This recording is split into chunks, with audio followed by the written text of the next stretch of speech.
Hi, hello, and welcome back. Today's video is more of a negative or a worry video for me because as a person, I'm very excited for the upcoming MMORPG Chrono Odyssey, and yet I have some really big fears about it, from the publisher, from how the gameplay is, just down to even how the game and the philosophy of the game itself is being made. In today's video, I really wanted to cover really quickly some of my fears and worries about this game, and I'll get to the part you guys really want to talk about and you guys really want to hear, and that is pay to win. I think whenever we're dealing with a Korean MMORPG, all of us have this worry where we check out the publisher, we check out their recent works, we check out to see who is actually making this game. Now, thankfully, the studio that is making this game, Chrono Studios, this is their game, this is their child, this is their baby, even their company, and their studio's named after the game of Chrono Odyssey, Chrono Studios, clearly. However, the publisher behind the game is Kakao Games, and I'm pretty sure we all know about them with Black Desert Online especially. I don't know if you were there for, I don't even know if you played it, but in the very beginning of Black Desert Online coming to the West, they promised a lot to us. And mind you, they talked about how Black Desert Online at the start was not going to be pay to win in the West. They were going to strip a lot of those systems out. They were going to make it basically, you play, you grind, you earn everything yourself. However, as we can clearly tell, especially when the game first came to the West, it was not like that whatsoever.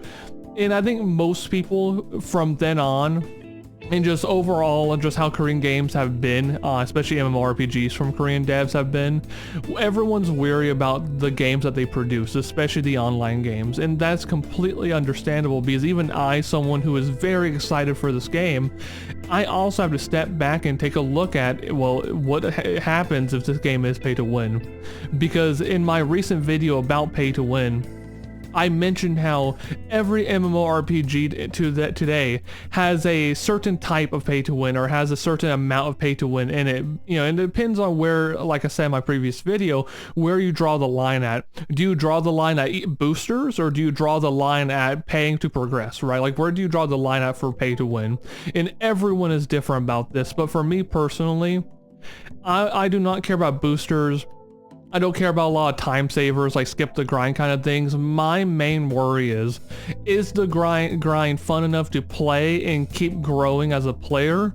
Or is the pay to win there on purpose because the grind is so annoying that you have to play? And that's usually where I draw the line out for most of my games. For instance, I really loved lostark when the game first came out over here in the West. I have 1,000+ hours in that game. And yet, I stopped playing it because I felt like even if I played every day, I made alt and I did all my dailies every day. I did my dungeons for the week. It took so long for me to even get a couple more, my gear score to go up by even a couple points here and there because of all the failures I had along the way, that I just stopped playing because it's just not fun. The game is not fun anymore at that point.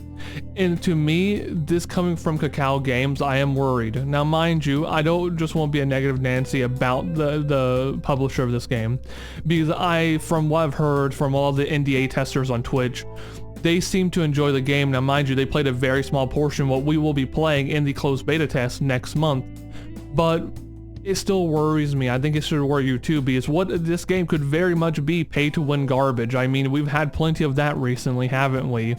Look at you, Throne and Liberty. Now, going on to my next point, which is netcode. Netcode might not be one of your concerns. I don't think for a lot of people they think about this type of thing. Like, netcode is one of those things that is like, oh, if the gameplay good, then it's fine, but it's really not. Netcode, server, and just like server tick itself is very important. If we look at a game like New World, the PvP on that game was fun, the arenas were fun, but at the end of the day, PvP on New World was dog shit because of the netcode. It did not matter if you were the best, physical player. It did not mean, it did not matter how good you were. The netcode was so bad and it micro lagged so bad, especially at the launch of the game. Now, I don't know how it is now. I haven't played New World in like 6+ months now. But when the launch of that game happened, I was having so much fun with PvP, but that excitement and hype died down because they never fixed the netcode. They didn't even try to, it felt like.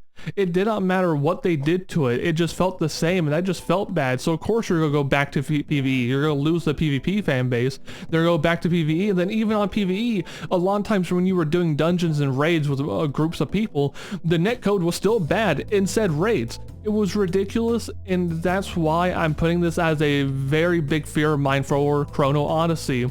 If the netcode is bad, especially in this type of Souls-like dodge parry game, like how they're, you know, showing it off to be right now, that will kill this game. Like, look at range classes like the Ranger. They can headshot in this game. If netcode is bad, good luck headshotting. I'm just gonna be real honest with you, especially in PvP, where all different pings are coming together. Good luck trying to do anything in a game like that.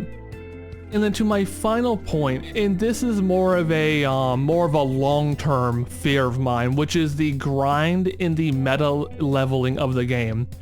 If you don't know, Chrono Odyssey's devs mentioned a lot on their first developer interview that they wanted everyone to be able to level how they wanted to via either crafting or killing mobs or just exploring the world and doing things.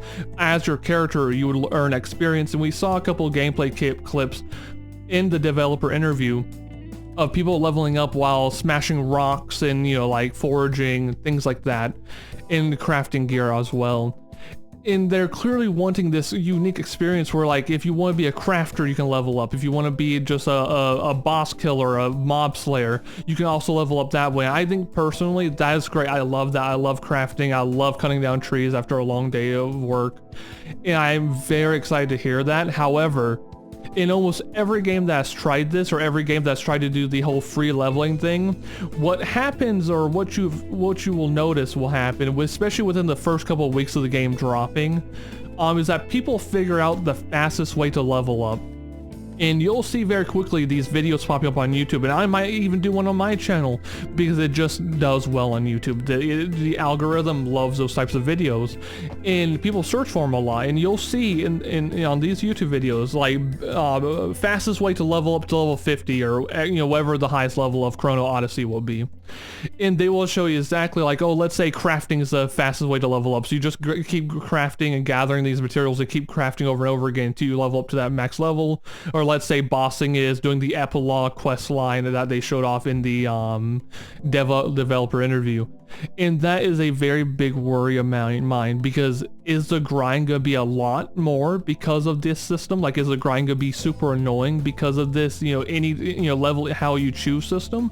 Or is the leveling going to be so fast that it doesn't really seem like leveling at all? Because in my personal opinion, leveling should not be boring, leveling should be fun. The sense of adventure and sense of starting a new MMORPG is one of the best feelings in the world to me, in my personal opinion.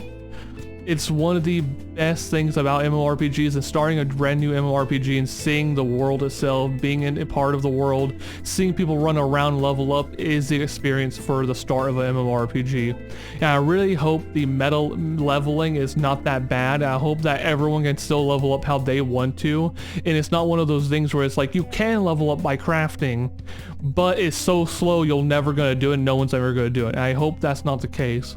In this video, I know it's more of a negative video, but I feel like it's important to tell you and talk to you guys about these things, because these are genuine worries of mine before playing the closed beta test. And mind you, I don't even know if I'm going to get into the closed beta test. We pray, but as of right now, we do not know. And I hope you guys, I hope you guys are hyped for the game too, like I am. I'm very excited for this game, but I hope you guys are also taking a lot of this with a grain of salt.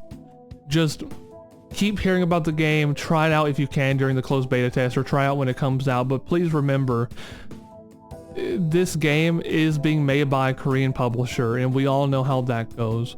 But I do thank you for staying here with me. I'm glad you watched this video. I'm glad you liked it if you did. If you didn't, give it a thumb down and talk to me about it. Comment what your fears is personally. Or do you have different fears than mine? Do you think differently? Let me know, and please have a wonderful day. Keep relaxing. I'll see you next time on my next video. Peace out.